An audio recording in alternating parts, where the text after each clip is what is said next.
so we beat them 3-1. I think I got 2 assists, hit the ball with this half volley from outside the box. And I was thinking if that goes in, that's going to be the perfect game.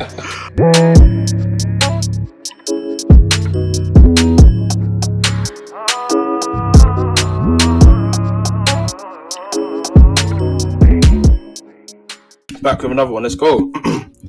Hello, lovely people. Welcome to another episode of the Talk Your Talk podcast. I'm your host, Namdi. I'm joined by my boy, Dizzy Dan. What you saying, my boy? Yeah, I'm good, man. Good. Yeah? Excited. How you been? Yeah, man. Ready. Yeah, I've been good. Apart from the storm, I've been all good. All good today. How you coping with this, man? What's this? What time you say you woke up again? 7, early in the morning. What, to wheelie bins and that? Broken sleep. It's bad, though. It's proper bad. They were saying something about 70 mile an hour winds or something like that. Yeah, it's bad. Like, I was even going to go out, but then I was like, nah, I ain't chancing that. But they're saying stay in under any circumstances, innit? Or something like that. Like, they just don't want you out, you know? That's what they're advising, yeah. Even more reasons to stay in. Watch a nice episode of Talk Your Talk, relax, put your feet up, you know what I mean? And we've got a cracker for you today. Let's make sure I get this right.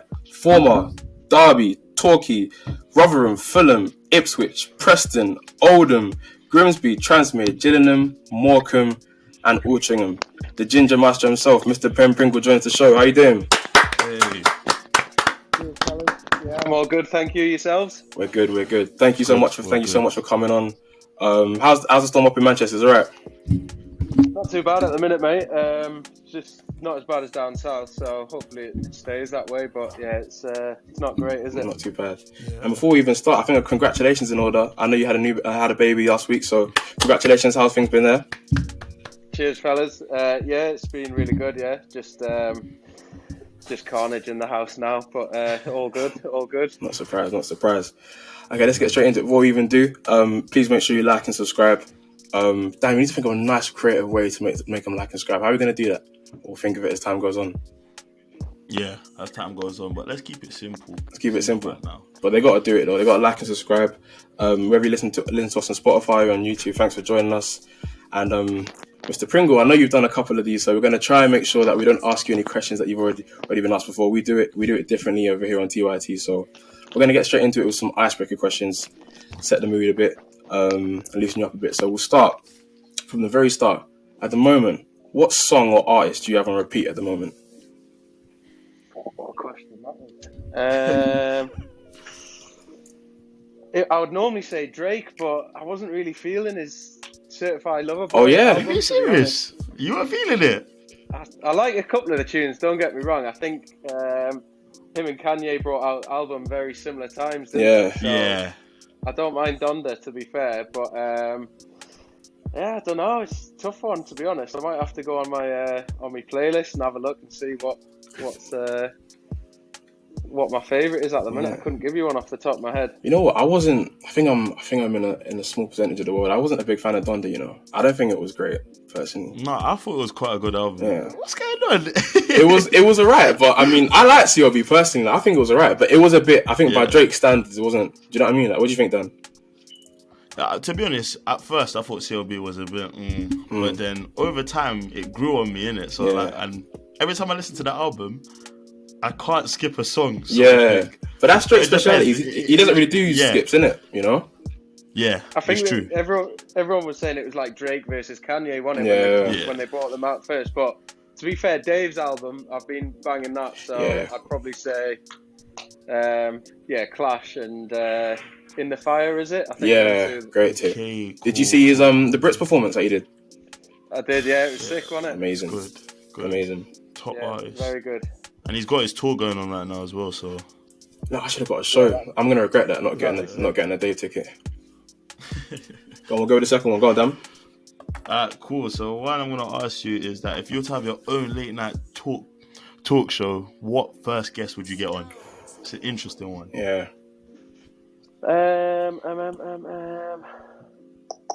I'd probably get Ricky Gervais, you know. Oh. Okay. I saw his the trailer for his new show the other day, actually. Yeah, Afterlife. Yeah, Afterlife, that's it. Yeah. Yeah, I love The Office, so I don't know if you've seen that, but that's it. but yeah, just he's a funny guy, isn't he? So I'd probably say him. Would you go down that route, the funny route, or would you go down the more serious?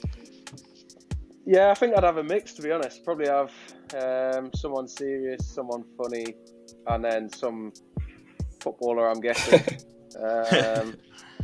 Yeah, I think that just a mix, really. Not too bad. I think that's a good blend, to be honest. Yeah, I'd watch that show. And if we're getting into it now, you just touched on it there. If you weren't a footballer, what would you be? I'd be a DJ, I think. Ooh. And what, you spinning some CLB? It's funny you said that. Yeah, I know. I wasn't surprised at that. And you going to spin some CLB or some Donda? What are you going for? I'd probably... Yeah, I'd do a bit of that. I think I like house music as well. Yeah. So Okay, cool. I'd probably go down that route, like the Ibiza vibe and stuff like that. So I think that's what if I wasn't a footballer, I think that's definitely what I'd be... that's what I'd look to do. DJ Pringle coming to a club near you. Stay tuned. Alright, nice one. Alright, so let's get into it, some of the questions. So, Dan, if you want to take away? Yeah, let's get into the real questions now. So I've clocked that you grew up in Newcastle recently, but you haven't really got like a strong Geordie accent on you. So I wanted to know, like, what happened? Did you live there for long, or how did you find life living in Newcastle like? Yeah, I mean, me and my two best mates, they always make a joke about that as well, because anyone that we meet new is just like, you're from Newcastle, but you don't sound anything like you're from Newcastle. So, and every time we meet someone new, they literally say exactly that. So, but yeah, I was there I was born there and then moved away, came back when I was about 11 until I was 15. And then since then, when I went to West Brom, like in the youth team, like I've not really been back since then. Yeah. So yeah, because I've moved about as well, like my accent's just a bit messed up, really. So all over the place. Yeah. But it comes out when, obviously, if I'm speaking to people from Newcastle and stuff, like it'll come out more. Yeah. Yeah, it's a bit messed up. On that topic of Newcastle, so I knew that you grew up a Newcastle fan as well. Are you still a Newcastle fan? Yeah, definitely. Yeah. I had a season ticket before I went to West Brom, so had that for 2 years, and then had to obviously give it up when I signed down there. But yeah, I think the last 10, 12 years it's been terrible to be a Newcastle fan. I didn't not support them, I just kind of gave up because it's so frustrating. Stress. Yeah, mate. But I think now, obviously, fair play to the fans that, who didn't kind of give up and still went through the hard times. But obviously, everyone's buzzing now. So hopefully they can kick on. Well, you touched on it there. How do you feel about the takeover? Do you think it'll be a success? I know I think they've won 3 in the bounce at the moment. How do you feel about their takeover and how it's going? Yeah, I think it's going to be... I can't see how it's going to fail. I think they're going to go through signings, like Man City did when they first started. Yeah. And they had a few... They signed good players, but I think they not failed, but there's a couple of bad ones, wasn't there? Yeah. So I think that's going to happen when you've got that amount of money. So, but I think the signings they made in January were really good. And obviously, like you say, they've picked up since then. So it'll be... If they stay in the division, I think it's going to be interesting in the summer, especially with... Well, they're the richest club in the world now, essentially. So they could do whatever they want, really. But we'll see. That's going to be weird to see them like that sort of superpower, because even, I mean, really now, obviously, if they stay up and stuff, we should be putting them up with the Arsenals and the Uniteds. And I'm glad you seen me put Arsenal first. Run. The Arsenals and Uniteds and the Chelsea and the Cities. I mean, that's where they should be at. But I mean, only time will tell, really. Yeah, that's it. That's what I was going to say. So what I was going to get onto is that you spent your longest part of your career at Rotherham, right? And in 2012 and 2013, you achieved like back-to-back promotions. And like I think you said in a previous interview that like you don't know how you guys were able to achieve that. I wanted to see like how was the squad like for you guys to have gone on to achieve that? Yeah, it was a funny time. Obviously, everyone knows about the manager we had, and he's quite unique the way he does it. But it was just a crazy time. I think because he was kind of like that, it brought the lads together more, if you know what I mean. So he would be shouting and screaming and doing whatever on the sideline and in the dressing room and stuff like that. But it kind of brought the lads together more. Yeah. And it was kind of like, I don't know, not him versus us, but we just stuck together and we got, frustrated when he had a go at us, which riled us up even more, which made us play better on a Saturday. So, but yeah, it was a mad time, but like you say, we had success, so it was great, really. Yeah, I can imagine. What I was gonna say as well is, like, if you had to pick your favorite moment, like, of playing with that team, what would you say it was? Got an idea what you might pick? Yeah, same. I think the Wembley game was obviously the standout one, but for me personally, probably the best game I've ever played was against Preston in the second leg. So we beat them 3-1. I think I got 2 assists, hit the ball with this half volley from outside the box. I was thinking, if that goes in, that's going to be the perfect game. I was hearing you could hit them as well. Twitter talks about your left foot quite a lot. I'd definitely say them 2 games were probably the standout for me. To be fair, you've got quite a decent Wembley record though, innit? Yeah, mate, yeah. Been lucky to go 3 times. Won every time, and it's weird because every time I've been put in the home changing room. Every single time. So it's a bit of a weird one, but yeah, just same dressing room, and then managed to win every time. So it's been really good. Fair play. Bit of a good luck charm there, but we'll move on to the present day now. So obviously you joined Altrincham last summer, and I just wanted to ask, how first of all did that move happen? I know you said that I know you dropped down a league. You weren't playing as much last season, but I think the way Altrincham play, you said that was a big part of that move. How did that move happen?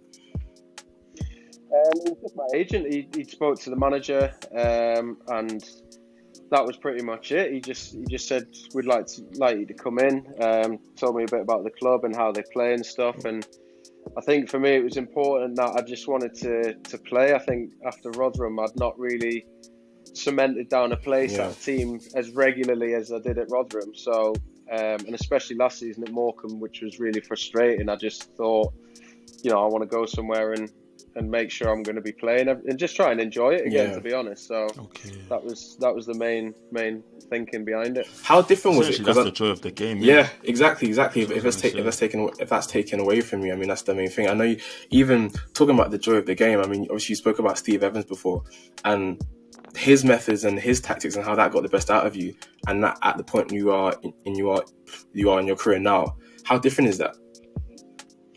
Yeah, I think it worked well for me, because even though he could be a nightmare and he'd be shouting and all the rest of it, at the end of the day on a Saturday, he was just like, go and do what you need to do. Yeah. So he kind of just gave me that free rein and just said, listen, I trust you, go out and play. And I knew I'd play every week. Whereas it's not like the other clubs where I'd been at, where if you have a bad game or 2, you then know you're not going to play for, I don't know, a month or so. Whereas back then, it didn't matter whether I played well or played medium or good or bad. I knew I was going to play the next week. So it was having that reassurance that I was going to play, really. Dan, what do you think? Do you think you're type of guy that reacts well to stern approach, or you think you're quite the laid back type and you've got to talk to get to know you before you get the best out of you? No, I feel like I could react to both. Considering my scenario now, on team I play with, my coach is quite laid back, but I'm a laid back person naturally, so I kind of grasp that on. So his motivation, he's more of a man motivator. I take that on. But if it's a stern approach, I still feel like because of my personality and the way I am, I still adopt it. Because of the love for the game, you know what I mean? But it just depends. I feel like changing rooms as well play a big influence on that. Because it depends on how everyone reacts, you know what I mean? No, I agree. And even speaking to Ben now, and obviously listening to some of the old interviews that he's done as well, you seem like a very laid-back type as well, and the way you've gone through your career as well. So, I don't know, maybe that your laid-back approach compared to the stern approach of Steve Evans, maybe that was just a match made in heaven, Yeah, I mean, I've had that all my career. People have said that I'm too laid back. So that's just the way I am. But I think as a group, if you're drawing 0-0 or you're getting beat at home, he's going to come in and start coming for people. And you brace yourself for it. And then when he comes for you, it's like, all right, then I'll show you in the second half. Let's see what happens now then. And then you'll play well and then come in afterwards and, you might have won the game. Do you know what I mean? But he certainly triggers you to wake up and improve, basically. So yeah, it definitely worked. All right, so obviously now halfway through the season, you've made 24 appearances this season for Altrincham. How do you think the season's going for you on a personal level? I think it's gone all right.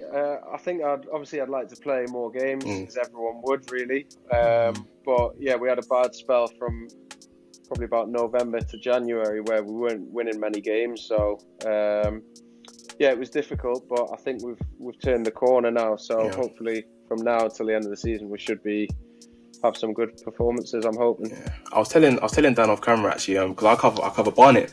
I think it was a couple of weeks ago. You must have come down Barnet, and then I think it's 0-0 to like 60 or 70 minutes, something like that. And then Ben's gone to the right wing now, and like someone's passing the right wing. He must have dropped his shoulders, cutting left side, and just bent one in. And the stadium was all just like, because I feel like Barnet was kind of expecting to win this game, and he just bent one in.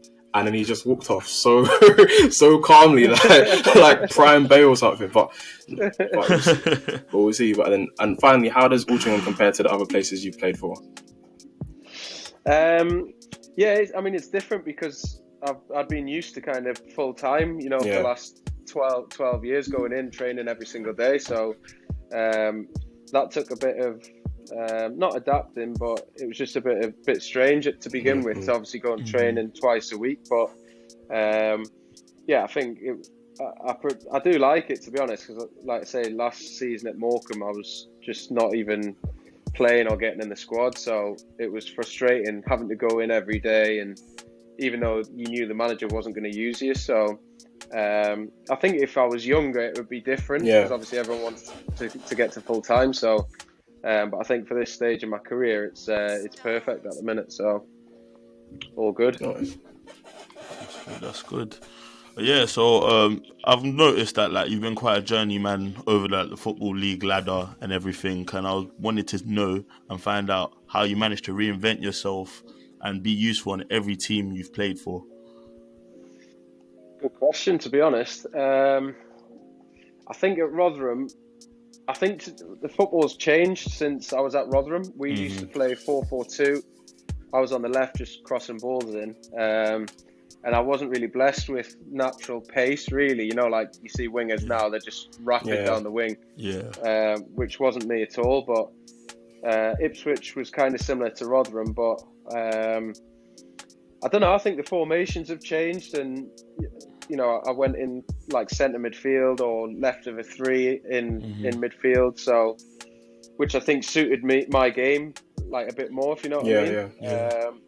Not that like I say, it's not that I couldn't still play on the wing, but I think as football's changed, like you say, I've kind of just had to adapt the way that I play and kind of play to my strengths, really. So I'd say that it's more that myself and the game has changed quite a lot since I first started. So how difficult has that been for you? Because I know other than Rotherham for a good couple of years, you've never really been able to say this is my club for a 4 or 5 year period. How difficult is that for you to never really, you've always been great at whatever club you've been at, but never really been able to settle down at one club? How hard has that been? Yeah, it's been tough. I think after Rotherham, I always think like if I didn't leave Rotherham, I'd probably still be there now. Yeah. So, and that would have been, over 10 years. So, but I think with the opportunities that I did when I left and signed for Fulham, like obviously I couldn't turn that down. But there was a time probably halfway through Preston where I wasn't involved at all, wasn't making the squads, and I don't know, I just kind of fell out of love with the game. Like I just thought I'm not playing.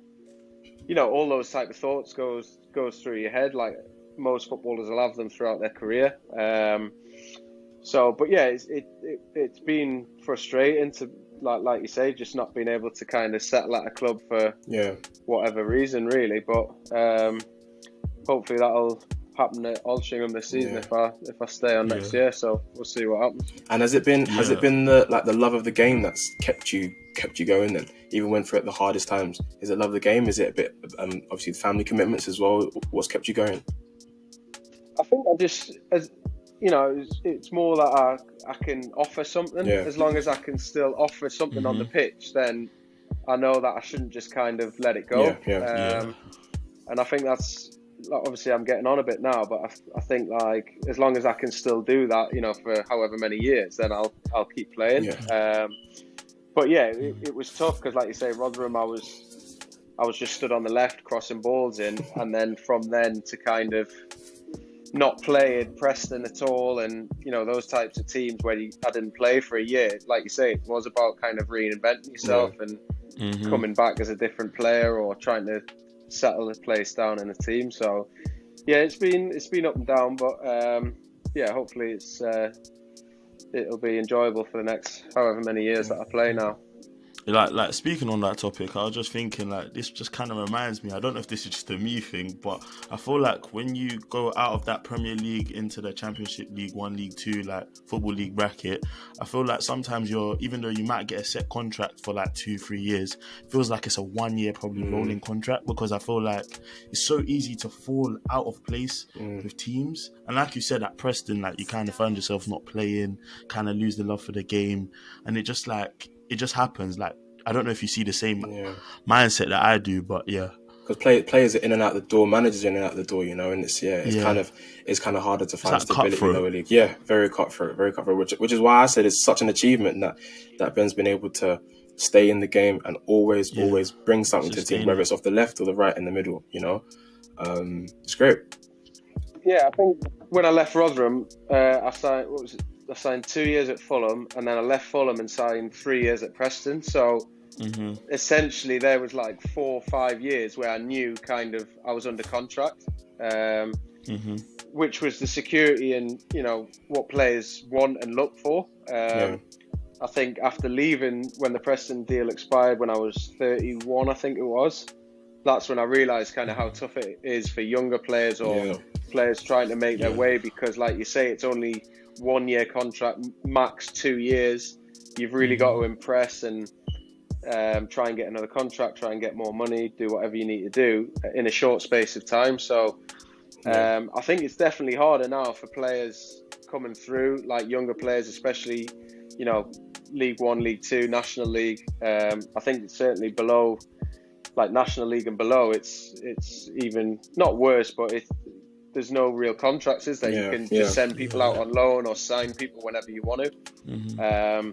So yeah, I got lucky in that sense that I'd kind of had that security for 4 or 5 years. So, but yeah, it's tough for some players, definitely. Yeah, I hear that. So earlier in the interview, you said that like you like playing at Wembley, and like you said that you've always won every time you played at Wembley. But like, so as well, your trophy cabinet must be stacked. If you had to pick one that like means the most to you, like which one you choosing? I think definitely the first time with Rotherham, just for a number of reasons. The fact that we'd got promoted from League 2 the season before, and we were in the playoff final for League 1 like the season after that, which is not many teams can do. Like you say, that I'd been there for a couple of years there. I was kind of a regular in the side, so I felt like it was kind of my team that we'd got to Wembley for the first time. And again, the fact that we were 2-0 down at half time and kind of no one saw us coming back from that. So I think there was more kind of emotional feelings for the first one, definitely. But I mean, yeah, definitely the other ones as well. They still mean a lot to me, but I think, that one against Leyton Orient was definitely up there. Yeah. Brilliant. All right, let's get into a bit of a fun part now. So like I said before, I know you've done a couple of these before, so we're gonna end on a quick fire round. Don't worry, we're not gonna ask you what your favorite Pringles is. I know you've had that question 5-6 times. So me and Dan are gonna fire some quick fire questions. You know, thinking quick straight answer. First thing that comes to your head. You ready? Let's go. Let's do it. All right. Again, I think I know your pick for this one. What is the best goal you've ever scored, Mr. Ben Pringle? I'd have to say the one against Sheffield Wednesday. Of course. Yeah. Well, what is the best thing about being a father? I think I'm at the point now where my first one, he's like walking and talking, so it's kind of having that banter with him. and just like messing around with him. I think that's definitely the best part. So the first year and a half is tough, but he's starting to have like a personality now. So it's and I think that's what I'm good at, is winding people up. So that's what I'm starting to do with him. You've had a couple hairstyles in your life. What's your favourite? I've got to say the blonde one with the hairband. I think my career went downhill when I got rid of that haircut. So. I've had a few mad and bad ones, definitely. But yeah, I think that's got to be. I've got to be honest. I think if you ask the majority of Football League fans and they ask what's the iconic Ben Pringle haircut, they'll pick that one, I think. Yeah, that's the one. Like when I got told that this is happening, I was like, "Oh, Ben Pringle!" Instantly. Yeah, I definitely think since I shaved it at the sides when I left Rotherham, and I was just like, "What am I doing?" Like, you don't feel the same. Yeah, I felt like when I didn't play with a headband, like I wasn't going to play as well. Yeah, as bad as it sounds. Yeah, the ginger's still working, but don't worry about it. Well. Yeah, for real. But yeah, that's definitely the one I'd say. Cool. What's the best piece of advice you've ever been given in football? I think obviously the generic one is kind of, you've got to go in and work hard. But I think realising now as I've kind of got older, all the lads would say enjoy it every day, and you know, the banter, going out with the lads, playing with the lads, like, and you just be like, yeah, whatever, like I've got years left. But I think definitely now, coming towards the end, it's so true. You've just got it's a unique position, like lads find themselves in, a very lucky position. So, you know, there might be days when it's raining and you got to go out and train and everyone's moaning, but it's like the environment that you're in, you're never going to get it again. Yeah. So that's what I say to all the younger lads, just like enjoy every minute that you're in the building or you're training or playing, like, because it'll all end eventually. Yeah. So Messi or Ronaldo? Messi. He's a lefty. I know you go for that. I know you pick Messi. Do you prefer playing on the left or right wing? Say again, sorry? Do you prefer playing on the left or right wing? Or midfield, actually? At Rotherham, yeah, I think at Rotherham it was definitely on the left. But, I mean, I've been playing on the right for Altrincham, and I really enjoy that. So, a bit of both, to be honest. I don't think I could... I think now on the right, I'd say, so... Oh, yeah. Yeah, if you could play for any team that you've played for in the past and you could play for them now, who would you play for? I think I know what he's going to say. Yeah, it's a tough one. I think it would have to be Rotherham or Fulham, definitely. Yeah. Okay. Yeah, right. And then Mr. Ben Pringle, what is the best football podcast on the planet? There's only one right answer. There's only one right answer here. You're talking. Yes, he knows. And with that, we'll end it there. Ben, thank you so much for your time. Good luck with the rest of the season. And we really appreciate you coming on. We'll be watching, hoping for a return of the bleach blonde look. But no, I hope everything goes well. Congratulations again with the baby, and thanks for coming on. Nah, no worries, fellas. Cheers for having me, and all the best. If there's anything I can do, like speak to any of the other lads for you, I'll definitely put you forward. No worries. We appreciate that. We really do appreciate that.